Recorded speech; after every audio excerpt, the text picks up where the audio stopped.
Imagine this. You wake up, check the news, and the government of, a major European country like France has basically just collapsed overnight. Yeah, it's not a drill. That's pretty much exactly what's just happened. We're seeing a fresh wave of political chaos, really. Right. Prime Minister Francois Bayrou is out after losing a no-confidence vote. Yeah. And President Macron, well, he's left scrambling again. And this isn't just your standard political shuffling. It feels much bigger. It's really the climax of these deep, persistent divisions we've seen growing and a parliament that's just pulled further and further apart. Exactly. The extremes gaining ground. Precisely. This crisis has been sort of simmering away, and now it's properly boiled over. Okay, so let's unpack this. We really need to understand how France got here, who the key players are, what Macron's his difficult options are now, and crucially, what this means for France's stability. Let's dive in. So the immediate shock, that vote in the National Assembly, it was pretty dramatic, wasn't it? Oh, absolutely. Prime Minister Barou lost, and lost quite decisively. 364 votes against him. Only 194 for him, 25 abstentions. And the really interesting part, Barou himself called the vote. He called it on himself. Why? Well, it seems like a high-stakes move after facing really intense pushback on his budget plans. He basically dared them, put up or shut up. And they put up. They certainly did. And what's fascinating here, while everyone sort of expected him to lose, the numbers were the real surprise. How so? It wasn't just the usual opposition lining up against him. There were clearly cracks, significant ones, even within Macron's own coalition. Some conservatives, the Republicans, who are nominally sort of center-right allies, they voted against Bayrou too. Ah, so it's not just the extremes pushing back, it's fracturing closer to the center as well. Exactly. That's the crucial takeaway. It shows Macron's centrist base isn't as solid as perhaps he hoped. It makes building any kind of working majority, even issue by issue, incredibly difficult. He might have to look in, some uncomfortable directions for support now. You paint quite a picture. Bayrou sitting there, stony-faced, as the results came in, then making that walk, that familiar walk across Paris to hand in the resignation. It must feel almost routine at this point, sadly. Right, especially after his predecessor, Barnier, went through something very similar just months ago. Bayrou said he felt profound happiness for the work done, despite the, what was the word he used? Tohu bohu. Turmoil, chaos. Tohu bohu.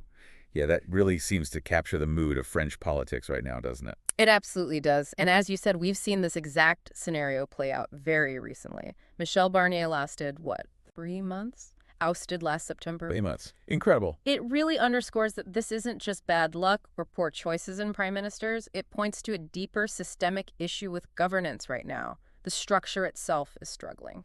Okay, so how did we get here? Let's rewind a bit. This really seems to trace back to Macron's big gamble in June 2024, calling that snap parliamentary election. That's the moment, yes. A massive gamble that, didn't really deliver what he wanted. Instead of strengthening his hand, it led to this weakened, divided minority government. Because voters shifted. They edged towards the extremes, left and right. Whether out of frustration, economic anxiety, whatever the reason, the result was this hung parliament. No clear majority for anyone. Which makes the prime minister's job almost impossible. Pretty much. Every single bill becomes a huge negotiation, a battle almost. You need support from somewhere.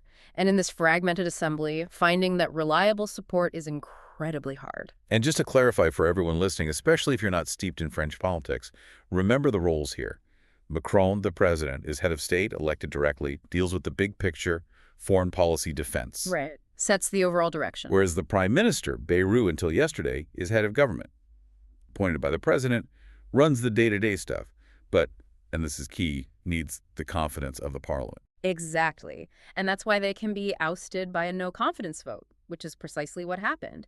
Without that parliamentary backing, the PM is constantly walking a tightrope.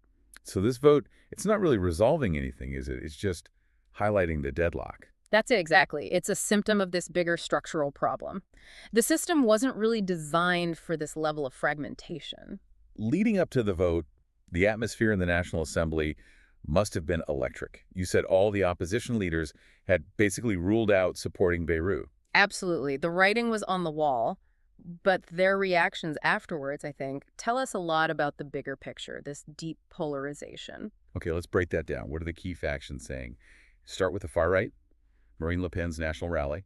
They're the biggest single party now, right? They are 138 seats, and Le Pen didn't mince words, called it the end of the agony of a phantom government. Strong words. Very. She basically blamed everyone else left and right for the collapse, positioning her party as the only viable alternative. And she's doubling down, calling for new parliamentary elections immediately. To break the deadlock, she says. Right. She argues democracy can't function like this and claims Macron is blocking the country by not dissolving parliament. Of course, it helps that her party is leading in the polls, around 33%. So it's strategic.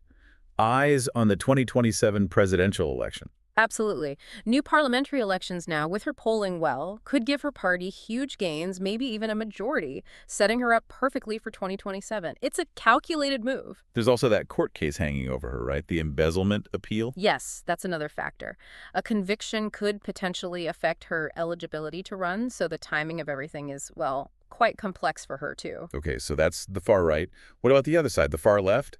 France, Unbowed, LFI, and the socialists. They're equally fierce. Mathilde Panot from LFI described Macron Barou as a preying oligarchy, a danger for the country. Right. Really strong language. And she warned, all those who will try to save Macron will fall with him. No compromise there. Jean-Luc Mélenchon, the LFI leader, went further, saying Macron himself must go. So they want Macron out too, not just the PM. That seems to be the message. The Greens echoed this, calling Barou's exit a relief and pushing for a left-wing government focused on fiscal justice, moving away from austerity. They see this as a chance to completely change direction. A total rejection of the current centrist approach. So amidst all this fire from both sides, what about Macron's own camp? Ensemble, his centrist alliance. Well, they're trying to sound like the voice of reason, urging compromise. Marc Fesneau from Barou's own party talked about needing to find ways to compromise without the extremes. He's basically pointing the finger at Le Pen and LFI. Pretty much, accusing them of wanting chaos, blocking economic progress. He's trying to rally the moderates, saying cooperation is the only path forward. But finding partners willing to cooperate right now, that looks incredibly difficult. So what this means for you, listening to this, is that France's political scene isn't just split. It feels like it's at war with itself. There's no obvious way to build a stable government. And for a country like France, a core EU member, this internal turmoil has ripples, doesn't it? Affects Europe, economic confidence. Absolutely. It's not just domestic drama. It has wider implications. Okay, so Beirou's gone. Macron has to name a new prime minister, probably in the next few days, and he'll likely address the nation. But his options, they all look pretty unappealing, right? Unappealing is an understatement. He's really caught between a rock and a hard place. The tightrope just got a whole lot narrower. What are the main paths he could take? Well, option one, the most immediate, is appoint a new prime minister. But who? Finding someone acceptable to enough factions to actually survive a confidence vote. That's the million-dollar question. After Bayrou and Barnier got shot down so quickly. Exactly. It took weeks to find Barnier last time, and the political climate is even more toxic now. Maybe a technocrat. Maybe someone from the moderate left, like Bernard Cazeneuve. Or the moderate right, like Sébastien Lecornu. But would anyone credible want the job? It seems like a poison chalice. That's the risk. It could be an electoral kiss of death, as some put it. Take on an impossible task, fail, and your political future is tarnished. So attracting a real heavyweight will be tough. Okay, so appointing a new PM is tricky. What's option two? Option two, call new parliamentary elections. Rip it up and start again, basically. But the risk there, Le Pen, right? That's the huge gamble. Polls suggest the National Rally could win big, maybe even get a majority.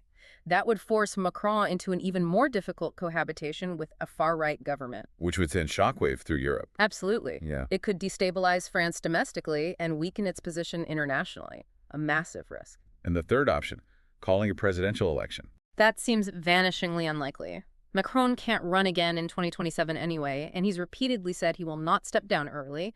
It would be seen as an abdication. So, realistically, that's probably off the table. So it boils down to finding a new PM lottery winner or rolling the dice on elections that could empower the far right? Grim choices. Grim indeed. And all this political chaos happens against the backdrop of that other major unresolved issue you mentioned earlier. The debt crisis.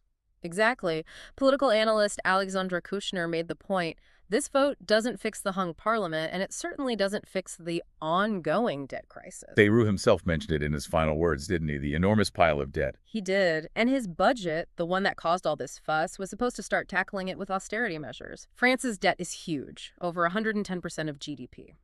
Markets are watching closely. But those budget cuts were precisely what united the opposition against him. Correct. The far left wants more spending. The far right has its own spending priorities.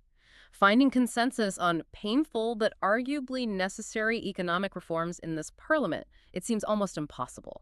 So the political paralysis directly threatens France's economic stability. It does. Without a government capable of passing a credible budget, that debt problem could worsen, potentially leading to higher borrowing costs, credit rating downgrades, things that ultimately affect ordinary people. So this isn't just about political personalities. It's about fundamental structural challenges facing the country. Absolutely. The inability to form stable governments isn't a blip. It reflects this deeper fragmentation, the rise of the extremes. It's a recalibration of French democracy itself, and it won't be solved just by appointing a new PM. The tohu bohu might well continue. So wrapping this up, France seems trapped. A divided parliament, a pressured president, massive national issues like debt just sitting there. And the big question hanging over it all is, how long can a major European power function effectively like this? What does this level of sustained deadlock mean for Europe's overall stability, especially now? That's the crucial point. As Macron weighs his next move, everyone's watching. Will his decision break the cycle of chaos, this tohu-bohu, or could it actually make things worse, pushing France further towards the extremes? The stakes feel incredibly high. For France, and honestly for the rest of Europe too.